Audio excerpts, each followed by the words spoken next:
వస్తుంది. ఆవిడ ఆల్రెడీ యానిమల్లో ఒక కైండ్ ఆఫ్ వెళ్ళింది. పుష్పకు వచ్చేసరికి శ్రీవల్లి క్యారెక్టర్ మొత్తం మింగిల్ చేసుకుంది. మళ్ళీ కంప్లీట్ స్టూడెంట్ క్యారెక్టర్, అంటే క్యారెక్టర్గా నేరేషన్ చూస్తూ ఉన్నాం కదా. డైరెక్టర్ గారు చెప్పినట్టు పుష్పలో సీన్ ఉంటుంది, సీఎం గారితో ఫోటో దిగా బావా అంటే, లేదు నెక్స్ట్ మన ఇంటికి వచ్చి ఫోటో దిగుతా అన్నారు సీను. అది కంప్లీట్ సింగిల్ టేక్ లాగా వెళ్తూ ఉంటుంది, వెళ్ళి రౌండ్ అప్ చేసి క్యాలెండర్లో ఆ సీన్ వెరీ ఇంపాక్ట్. అంటే ఐస్తో చెప్పినట్టే చెప్పింది.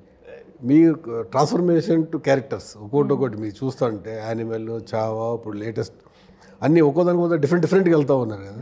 ఈ క్యారెక్టర్ నేరేషన్లో ఒక ప్రేమతో స్ట్రగుల్ అయ్యే క్యారెక్టర్ ట్రైలర్ చూసి చెప్తున్నాను నేను.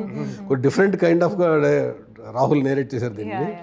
మీకేమనిపించింది ఆ క్యారెక్టర్? 2 shades ఆఫ్ అంటే నాకు ఒక్కటి ఏమనిపిస్తుంది అంటే అండి, ఒక్క డైరెక్టరు ఒక స్క్రిప్ట్ రాసేటప్పుడు it also tells me what kind of a person he is.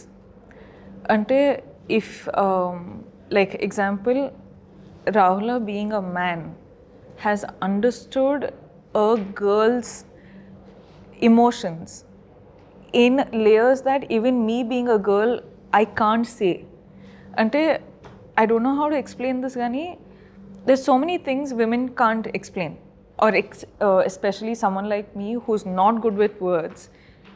Naku feelings ni words lo explain ela cheyalo naku teliyadu, kani Rahul in his writing or the way he's directing has made me realize ki it actually this, I know the feeling of this, I know, like I've been through it, I feel it. So for me it was very fascinating endukante he's a man and he's understood a woman in a ways that even a woman can't understand herself. So like it's incredible. So that's what lured me into making this film. That's what I was like, girlfriend చేస్తే రాహుల్ హ్యాండ్లో ఉంటే నేను సేఫ్గా ఉంటా, ఆ నమ్మకంతో దిగిన అది చూస్తున్నారు మీరు ఈరోజు.